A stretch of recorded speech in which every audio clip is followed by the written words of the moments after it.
باطنی اہتمام کی بات کر رہا ہوں، پھر ظاہر کی طرف آؤں گا۔ باطنی اہتمام کے اندر یہ ساری چیز آتی ہے۔ سب سے پہلی چیز نیت، خلوص نیت۔ نیت میں اگر اخلاص ہے کہ صرف اللہ کی رضا کے لیے، اللہ کی محبت میں آپ روزہ رکھ رہے ہیں، کیونکہ اللہ پاک فرماتا ہے نا روزہ میرے لیے ہے اور اس کی جزا جو ہے، اس کا جو بدلہ ہے وہ میں خود ہوں۔ تو جس کا بدلہ اللہ رب العزت خود ہے، اس کا پھر اہتمام کس لیول کا ہونا چاہیے یہ انسان خود سوچ سکتا ہے کہ اپنی نیت کو بالکل خالص اور پاک کریں، اور دکھاوے کے لیے روزہ نہ ہو، اس لیے روزہ نہ ہو کہ یار میں روزہ رکھوں گا، لوگ بولیں گے ارے واہ بھائی روزہ رکھا ہے، روزے دار ہے، اور پورے دن میں نخرے اٹھاتے ہیں تو میرا روزہ ہے میرا روزہ ہے، سب کو بتاتا پھر یہ وہ پھر اس طرح کے جو روزے ہوتے ہیں نا، وہ پھر ایسے روزے ہوتے ہیں کہ معاذ اللہ دیکھیں اللہ رب العزت تو بڑی ذات ہے، ثواب تو اللہ تعالیٰ دے ہی دیتا ہے، لیکن جو ایک اخلاص اور جو محبت کا جو ایک صلہ ہوتا ہے نا وہ نہیں مل پائے گا پھر اس کو، کیونکہ اگر اس کو بھی وہی صلہ مل جائے تو جو اخلاص کے ساتھ محبت کے ساتھ رکھ رہا ہے وہ ظاہر ہے ایک خیال کر سکتا ہے نا کہ مولا اس کو بھی وہی تو صلہ دے رہا ہے، مجھے بھی وہی صلہ دے رہا ہے، تو میری نیت اور اخلاص کا فائدہ ہے۔ تو اس چیز کو جو ہے وہ اللہ تبارک و تعالیٰ اہمیت دیتا ہے کہ نیت کے اندر اخلاص ہونا چاہیے، تو وہ کام جو ہے وہ اللہ رب العزت اس میں زیادہ برکت دیتا ہے۔ ایک تو یہ نیت کا اہتمام ہے، پھر اس کے ساتھ ساتھ اپنی پاک دامنی کا اہتمام کریں، جیسے اب آپ روزہ رکھیں، روزے کی حالت کے اندر بد نظری سے بچنا چاہیے۔ روزہ کھانے پینے سے روکنے کا نام نہیں ہے، روزے کا مطلب یہ نہیں ہے کہ آپ پینے سے رکیں، آپ بد نظری سے رکیں، بد فعلی سے رکیں، بری باتوں سے رکیں، گالیاں گفتار، بد اخلاقی، برے گفتگو کے ساتھ برا سلوک کرنا، ان ساری چیزوں سے بچنا، ان ساری چیزوں سے بچنے کا اہتمام کرنا، یہ ہے اصل رمضان کا جو ہے وہ احترام بھی کرنا، اور اس روزے کا احترام کے اہتمام میں یہ سارے معاملات کرنا۔ اسی طرح ظاہری طور پر اگر ہم بات کریں جیسے سحری ہے، سحری جب آپ کریں سنت مبارکہ ہے، چونکہ بغیر سحری کے بھی روزہ رکھا جا سکتا ہے کسی وجوہات کی بنا پر، جیسے ٹائم کم ہے اور کھانے پینے کی چیزوں میں دیر ہو رہی ہے یا ہے نہیں، خدا نخواستہ حالات ایسے ہیں کہ اس اویلیبل نہیں ہے، آپ کو بغیر سحری رکھ سکتے ہیں روزہ، اللہ تبارک و تعالیٰ قبول کر سکتا ہے، لیکن اگر آپ سحری کریں گے مبارکہ ہے تو اس چیز کا اہتمام کرنا چاہیے کہ سحری کریں بہتر طریقے سے۔ سحری کے اندر جو ہے وہ اوور لوڈ نہ ہو، بہت زیادہ ایسا نہیں ہو کہ بھیا پورے دن بھوکا رہنا تو بہت زیادہ آپ کھا لیں جس کی وجہ سے آپ کا معدہ خراب ہو جائے یا آپ کا پیٹ خراب ہو جائے، کہ جو ہے اندرونی جو معاملات ہیں وہ دن بھر گیس خارج ہوتا رہے اور آپ پریشان رہیں، پیٹ میں درد ہوتا رہے، مروڑ ہوتی رہے، ایسا بھی نہیں ہونا چاہیے۔ سحری میں نہ کھائیں کہ آپ پھر بہت زیادہ، اس چیز کا بھی آپ خاص اہتمام کریں، یعنی اتنا کھائیں کہ نارملی آپ عبادت کر سکیں، اس نیت سے کہیں کہ یا اللہ تیری عبادت کرنا چاہتا ہوں اس لیے میں کھا رہا ہوں، کیونکہ بعض بزرگان دن ملتے ہیں آصف بھائی، وہ یہ کہتے تھے کہ ہم کھانے کے لیے نہیں جیتے بلکہ جینے کے لیے کھاتے ہیں۔ صحیح بات ہے، ایک ہوتا ہے کھانے کے لیے جینا، ایک ہوتا ہے جینے کے لیے کھانا، صحیح بات ہے، تو ان دونوں فرق ہے۔ کچھ لوگ ہیں جو کھانے کے کھائے پیے کریں مزے کریں، کچھ لوگ ہیں جو صرف جینے کے لیے کھا رہے ہیں کہ جینا تو ہے اس لیے تھوڑا بہت جو جینے کے لیے وہ کھا لیتے ہیں۔ اچھا اس میں ایک پھر اس کے اندر بھی ایک خالص نیت اور محبت کی جو بات ہے اللہ تبارک و تعالیٰ کے ساتھ، کچھ لوگوں کی نیت یہ ہوتی ہے یا اللہ ہم جینے کے لیے نہیں کھا رہے بلکہ اس لیے کھا رہے ہیں کہ تیری عبادت اچھے طریقے سے کر سکیں، تاکہ تیری عبادت کرنے کے لیے جینا ضروری ہے اس لیے ہم کھا رہے ہیں۔ تو اس طرح کی جو نیت ہے وہ ہونا تو پھر ایک فضیلت والی بات ہے، ایک افضلیت والی بات ہے۔ ایسی نیت ہو تو پھر اس طرح کا اہتمام ہونا چاہیے کھانے پینے میں۔ اور روزہ کیسے گزارنا ہے وہ میں پہلے عرض کر چکا ہوں کہ صرف کھانے پینے سے نہیں رکنا بلکہ بد کلامی، بد گوئی، گالی گفتار، بد فعلی، بد نظری، بد خیالی، ان ساری چیزوں کا خیال رکھنا ہے، ان ساری چیزوں کا اہتمام کرنا ہے۔ اور اسی طرح افطار کے اندر جب افطار کا وقت ہوتا ہے تو اس ٹائم پر بہت زیادہ ایک ہوتا ہے نا یار، کچھ لوگوں کی عادت ہوتی ہے کہ گاتے پھرتے ہیں ارے یار روزہ لگ رہا ہے روزہ لگ رہا ہے، بہت زیادہ پریشان ہو رہا ہوں، آج کا روزہ بڑا سخت گزرا ہے، آج تو بڑی پیاس گرمی ہے۔ یہ بہت غلط بات ہے، اور یہ اللہ رب العزت کو ایک ناپسندیدہ عمل ہے جو اللہ تبارک و تعالیٰ کو پسند نہیں ہے۔ اگر آپ نے روزہ رکھا ہے تو آپ نے اللہ کی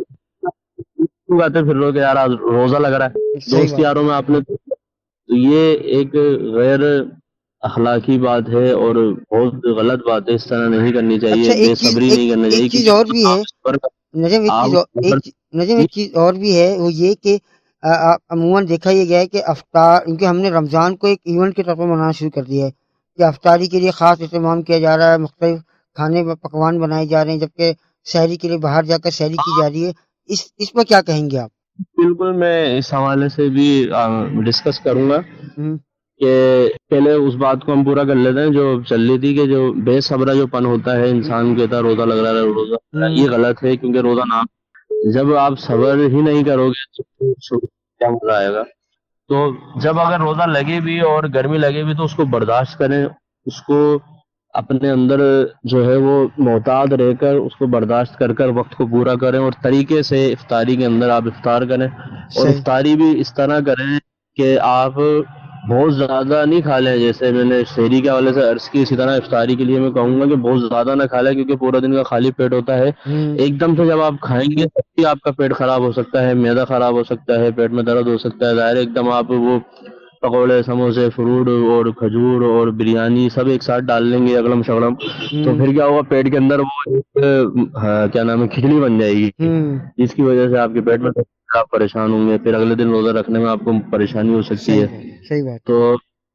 مختصر تھوڑے سے آپ فروٹ لیں، تھوڑی تھوڑی چیزیں آپ لیں اس ٹائم پر، افطاری کے ٹائم پہ آپ جو ہے مختصر کھائیں کہ پیٹ میں درد نہ ہو.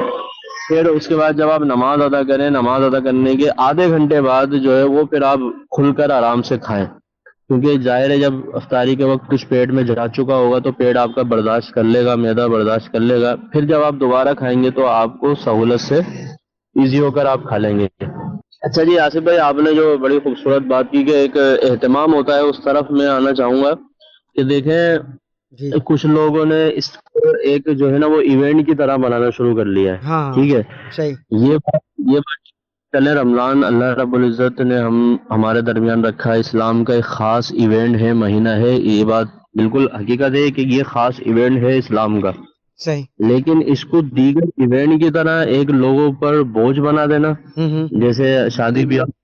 بوجھ بنا دیا ہے کہ اتنا جہیز دو، اتنا سونا دو، تو غریبوں کے لیے کرنا مشکل ہو گئی ہے.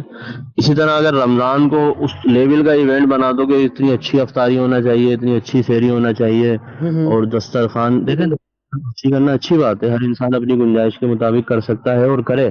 اور اگر کوئی کسی کو روزہ کھلوا سکتا ہے تو وہ بھی کرنا اچھی بات ہے، اس کا اجر ملے گا. لیکن جو ہے وہ اس طرح بڑے دسترخوان کرنا کہ معاذ اللہ اس میں دکھاوے کی نیت ہو اور لوگوں پر بوجھ بننے کی، کہ غریب کو یہ احساس ہو کہ یار میرے پاس تو اتنا ہے نہیں، میں کیا روزہ کھولوں گا، کیا میں کھاؤں گا، یا کیا میں کسی کو کھلاؤں گا. اس طرح کسی پر تاثر نہیں ہونا چاہیے. ٹھیک ہے. ہاں اگر کوئی غریب خود سے ہی اگر بلا وجہ سوچ رہا ہے کہ میں کیا کروں گا، میں وہ کیا، کیونکہ اگر کوئی امیر ایک شکران نعمت کے لیے، تحدیث نعمت کے لیے یہ سب کر رہا ہے، کھلا رہا ہے، ٹھیک ہے، اس کی اچھی نیت ہے. اور اگر کوئی نہیں کر سکتا ہے اور وہ بلا وجہ اس طرح کی باتیں سوچ رہا ہے تو وہ اس کا قصور ہے، امیر کا کوئی قصور نہیں ہے اس میں، اس کی اپنا نیت ہے، کہ اللہ پاک نیت کو دیکھتا ہے. میں نیت کی بات کر رہا ہوں آصف بھائی. امیر نیت ہی یہ رکھی ہوئی ہے کہ یار لوگ میرا دسترخوان وسیع ہے، میری تعریف کریں گے، یار فلاں بندہ ہے وہ افطاری میں یہی چیزیں کھلاتا ہے، سحری ایسے کرواتا ہے، اور بڑا لمبا چوڑا کتاب ہے. یہ جو نیت ہے یہ غلط ہے، یہ بہت غلط ہے. اس سے جو ہے وہ اجر و ثواب ضائع ہونے کا بہت بڑا خطرہ ہے. اور اللہ تبارک جو ہے وہ ظاہر ہے انما الاعمال بالنیات، اعمال کا دار و مدار نیت پر ہے. انما الاعمال بالخواتم، اعمال کا دار و مدار خاتمے پر ہے. تو جیسے نیت اس کا پھر جو ہے اجر اور ثواب ویسے ہی ہوگا. تو باقاعدہ سے کو ایک مخصوص کر دینا کہ طرح طرح کے اس میں پکوان بنا رہے ہیں اور طرح طرح کی لوازمات اس میں کر رہے ہیں. اسی طرح افطاری کے اندر طرح طرح کے جو پکوان ہیں اور فروٹ ہیں اور دیگر جو معاملات ہیں وہ کر رہے ہیں. تو اس کے اندر نیت کو دیکھا جائے گا، نیت کیا ہے کرنے والے کی. نیت میں اگر اخلاص ہے اور وہ اس نیت سے کر رہا ہے کہ اللہ نے مجھے نوازا ہے تو میں اس لیے جو ہے وہ مختلف طرح کے پکوان بنا کر اللہ کی مخلوق کی خدمت کروں اور کھلاؤں، تو پھر صحیح ہے، اللہ رب العزت اس کو اجر دے گا. اور اگر اس کی نیت میں فطور آ گیا ہے، خرابی آ گئی ہے کہ دکھاوا ہے کہ لوگ میری تعریف کریں، لوگ بولیں ہاں کیا بات ہے، کیا کھانے کھلاتا ہے، تو پھر جو ہے وہ اس ساری چیزوں کا کوئی فائدہ نہیں ہے. وہ پھر بوجھ بن رہا ہے غریب عوام کے لیے بھی اور اپنے لیے بھی. اور لوگ